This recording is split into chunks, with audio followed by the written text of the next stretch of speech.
qu'est-ce qui se passe si jamais je ne respecte pas les critères de la généralisation ou bien que je ne souhaite pas mettre en place de complémentaire santé pour tous mes salariés.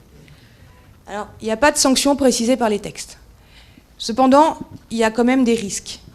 Le premier risque, il est prud'homal, c'est-à-dire un salarié qui vous assigne, vous employeur, pour pouvoir bénéficier des garanties de son régime frais de santé et dans le cadre de la généralisation. Ça peut arriver, ça nécessite un contentieux. Voilà, souvent, c'est dans le cadre d'un contentieux plus large avec son employeur, parce qu'on va être honnête, un salarié qui ferait une procédure juste là-dessus, vu les délais au Conseil de prud'homme, ça serait plus compliqué à arriver. Donc, le contentieux prud'homal existe. Il y a ensuite un contentieux collectif. Ça serait plus dans les entreprises où il y a des partenaires sociaux qui iraient devant le tribunal de grande instance pour demander l'application et la négociation sur le sujet. D'accord ? C'est un sujet de négociation annuel avec les partenaires sociaux, et donc ils demanderaient l'ouverture de la négociation par l'employeur en disant qu'il refuse de négocier sur ce sujet. Et la question qui s'est posée, c'est y a-t-il un risque de redressement URSSAF ?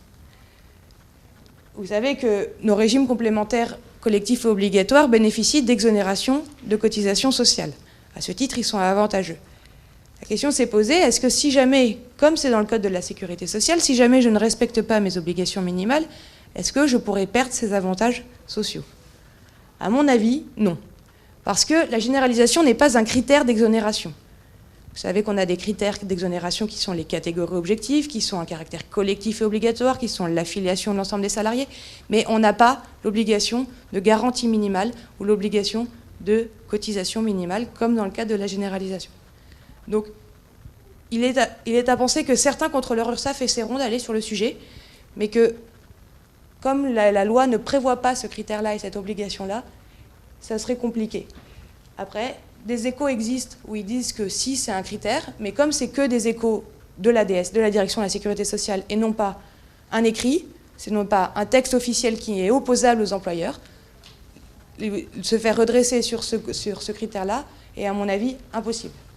Après, peut-être que ça va changer et qu'ils vont modifier la loi, mais en l'état actuel des choses, ce n'est pas un critère de redressement. Donc le risque est purement social, ce qui est déjà important, mais c'est un risque social et non pas URSSAF.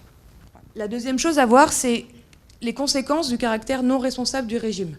D'accord ? Si vous mettez en place un régime qui est exclusivement panier de soins, par exemple, et qui n'est pas responsable, ou que vous décidez de ne pas respecter les maxima du contrat responsable.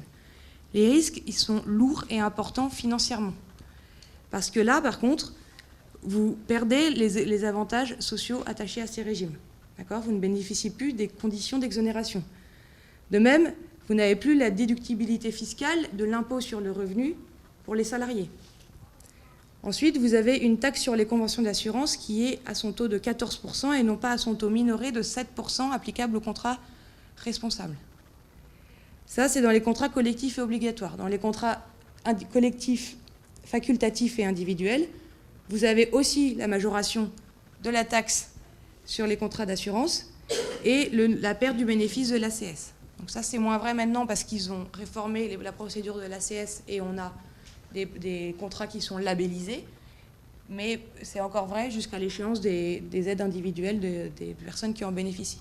Donc vous voyez qu'en fait, c'est important de respecter toutes les garanties et pas uniquement le panier de soins. Et que votre panier de soins, il soit responsable et que vous n'alliez pas au-delà du contrat responsable. Donc ça fait vraiment un couloir qu'il faut respecter des deux côtés parce que d'un côté, on a des risques sociaux si on ne respecte pas et de l'autre côté, un risque de redressement URSSAF qui est beaucoup plus important et beaucoup plus fréquent.